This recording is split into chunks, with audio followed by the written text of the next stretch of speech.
எல்லா ஜாதகத்திற்கும் படிப்புங்கிறது 2ஆம் பாவகம். இந்த குழந்தைகளுக்கு இந்த +2 10ஆம் கிளாஸ் முடிச்சுட்டு +1 +2 தேர்ந்தெடுக்கிறது தான் உங்களுக்கு அடுத்தது டிகிரி அப்படிங்கிறது இங்கே இருக்கும்.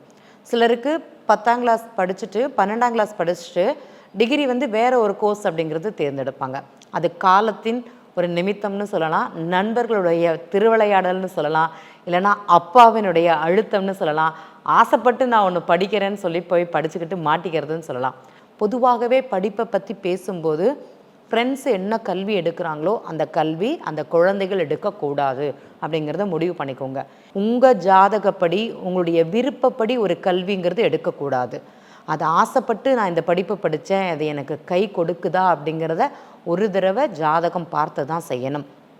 எனக்கு பிகாம் படிக்கிறது ரொம்ப பிடிக்கும். ஆனால் என்னால் பிகாம் படிக்க முடியுமானா படிக்க முடியாது. 10ஆம் கிளாஸில் நல்ல மார்க்கே இருக்காது. காரணம் யார்? என் ஃப்ரெண்டு கூட சொல்கிறதெல்லாம் நான் கேட்டேன், ஃப்ரெண்டு சொல்கிறதெல்லாம் ஊர் சுற்றினேன்.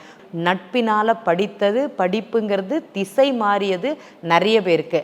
சிலர் பார்த்திங்கன்னா எங்கள் அப்பாவால் தான் படிப்பு கெட்டுச்சு, எங்கள் அப்பா சொன்னேன் தான் இந்த படிப்புங்கிறது நான் படித்தேன். அப்போ நம்ம புரிந்து கொள்ள வேண்டியது குழந்தைகளுடைய கல்வியில் தந்தை தலையிடக்கூடாது. தந்தையோட விருப்பப்பட்ட கல்வி, நண்பனுடைய விருப்பப்பட்ட கல்வி. எங்கள் அண்ணா இதை படிக்கணும்னு நினச்சான், படிக்கலை, அவன் ஆசையை நான் ஃபுல்ஃபில் பண்ணுறேன். தயவுசெய்து எந்த குழந்தையிலும் படிக்காதீங்க. உங்களுக்கு அது கை கொடுக்குமானா கண்டிப்பாக கொடுக்காது.